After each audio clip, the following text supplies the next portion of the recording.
Hello, good evening. It is late on Saturday and Iran has commenced a retaliation against Israel with a large number of drones and possibly some missiles. And on Twitter, it feels like World War III has started. And it's very easy to get kind of over sucked in, to the really negative. Now, there are a few things that may not be so negative. First of all, Iran has issued a statement saying that this is it, this is a one-off retaliation, and they won't do anything else anymore unless Israel strikes them again. That's not saying much, unfortunately. But it's also, it's also easy to imagine the kind of worst case of where this goes with all these missiles. And I think a lot's going to depend on where they hit. I'm going to say that, the Golan Heights is part of Syria, which Iran supports. And if these attacks were to not hit civilian targets and were not to hit Syria, but just the Golan Heights or something like that, I think that this may calm down again. So we're going to see how the night goes. Let's see where we are in Bitcoin, because I have to say that these bounce backs are looking pretty promising. First off, this is a weekly chart of Bitcoin. And when we were looking at this sideways consolidation, we said that we had two downside support levels. The first one, which is where we were looking for a three-wave correction. And the first one was where this third swing was going to be 61.8 of the first swing, which would mean holding 64,745, which we could still hold here on the daily. We're bouncing all the way back up to it. And we could hold that on the weekly as well. And this could be from this low here, just a third touch false breakdown, a retest of the low that we made on March. And I think a lot of it is going to depend on how tonight goes. It's really easy, if we to drop again. For example, these third waves of a correction are very often 5 waves, which would mean we possibly done 1, 2, 3.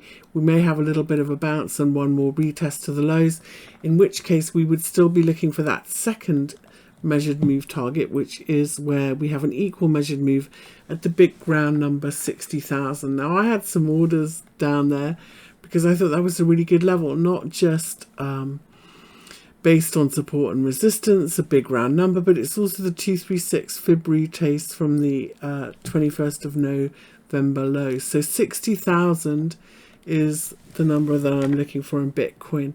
And for me, this is not enough it's not a good enough place to buy for a bigger hold, only short-term trading.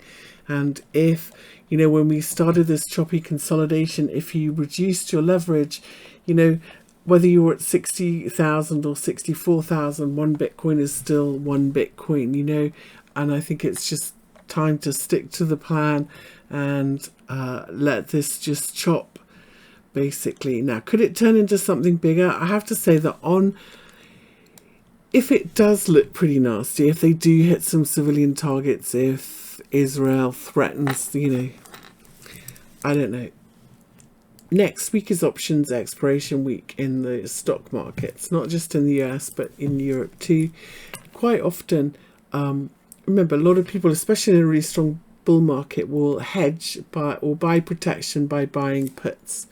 And those puts are always sold, but the market makers that sell those puts will be hedged. They will expect most options expiration week tends to be pretty strong. The markets don't tend to sell off. Like 9 out of 10 times the market will go up in an options expiration week.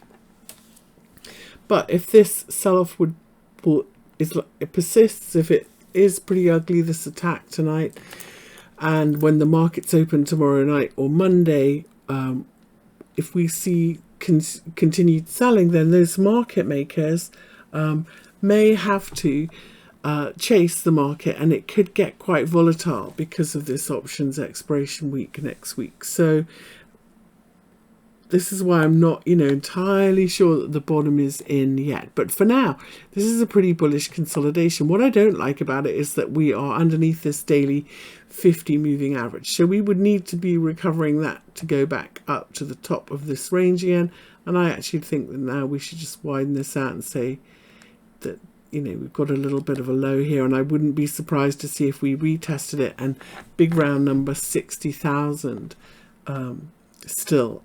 So that's where we are with that. And there are some markets that are similarly not breaking down too badly. Now, if we take a look at ETH here on the weekly, we have found support in ETH from this weekly 20 moving average, which has been previously pretty good support and resistance if we look back in ETH.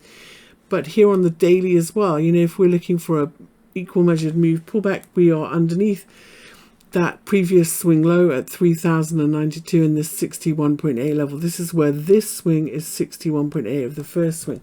If we get stuck and we stay underneath 3,092, the next downside support is 2,700 and potentially a little bit lower down to 2,400 back towards that 200 moving average. So yeah, for me, a little bit of a bull bear line then here at 3,092 in ETH, and we'll see if it keeps going lower. Now, it's clear that some coins didn't like war at all. So some of these, like meme coins, like this Doge, 50% retrace all the way back from the low of last year. That's quite a lot, obviously, compared to some of the coins that we've looked at. But, 50% levels, we have some trading rules if we bounce from a 50% level. So if you're holding Bitcoin, sorry, not Bitcoin, Dogecoin, and we bounce pretty smartly from this 50% level because we find out tonight that the world is not ending, then we are likely to bounce 50% back from this whole drop. So we can put our fibs on the other way and we can have an upside target if we continue to bounce from here of 0.1798, which would be halfway back of this nasty big red candle, down candle on the weekly. So potentially we get a little bit of a bigger bounce here in Doge. But for me, these, a lot of them have underperformed. I think if you are looking for an altcoin trade bounce on a trade, you want to see the ones that are kind of outperforming. And some of them for me have made pretty interesting levels. So let's take a look, for example, at Solana. If we look at this on the weekly, you can't really look at this chart and say the world is ending, can you? We've done very nice 5 waves up from the low in December 2022. We've just bounced very smartly from this weekly 20 moving average, and it looks like we're holding this 236 fib pullback level and the daily 50 with a really interesting bullish hammer. This is a very potentially this is a really nice bullish pullback in Solana. What I don't quite like is I don't like how long this swing is compared to this one. Now for me, when you are in between the daily 50 and the daily 20, sometimes you go sideways for a bit. But this, for me, if you are going to speculatively buy some of these pullbacks, if we can hold above 0.04673, this is Sol against ETH. Sol looks really good. Let's take a look at Sol against dollar. Because, I always look at Sol against ETH. Which one is outperforming? Do I want to be in ETH or do I want to be in Sol? Right? And this looks like a pretty nice strong uptrend. So for me, I would say Sol, right? And this pullback's a really nice opportunity. If we take a look at Sol US dollar, again, let's go out to the weekly. It looks very similar. We have pulled back to the weekly 20 moving average. Everything looks pretty decent. Let's take this off and let's look at the fib pattern from this high to low. Yeah. Not really working off those ones. But this retrace level, look. 38.2 fib, very nice place to bounce from.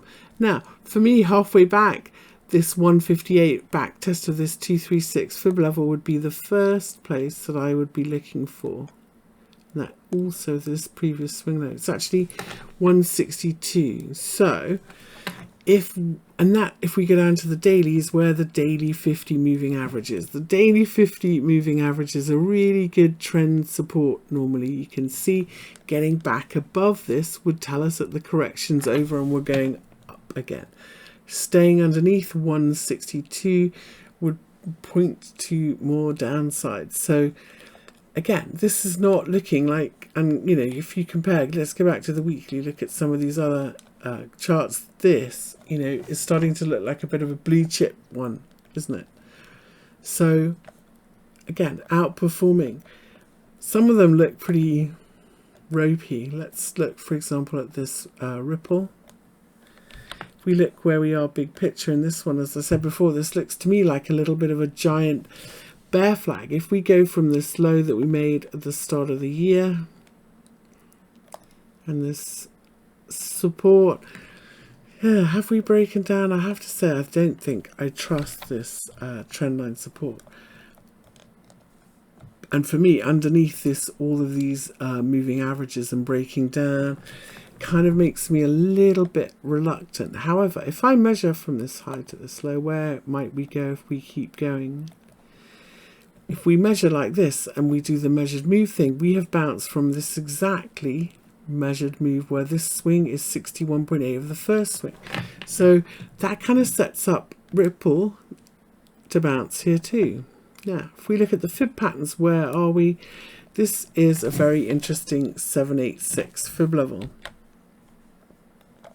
Three-wave corrections very often pull back to that 786 fib. It's also pretty good support and resistance in Ripple. So we potentially could see a pretty decent bounce from here, and a back above this 61.8 level will send us back to the top of this range at the 38.2 at 0.69. So if we bounce here in Ripple, our first upside target should be 0.539. And not getting, if we can't get back above that level, which is a big deal, we're still going down. If we do get back above 0.539, we will likely bounce to 0.695 next. So the meaty trade is in between these two. Staying underneath would keep us in a downtrend in Ripple. So that's where we are with these bigger coins. I would be very careful if you're looking at some of the smaller ones. Just make sure that they are outperforming. Good luck. I'll update tomorrow in the morning. We'll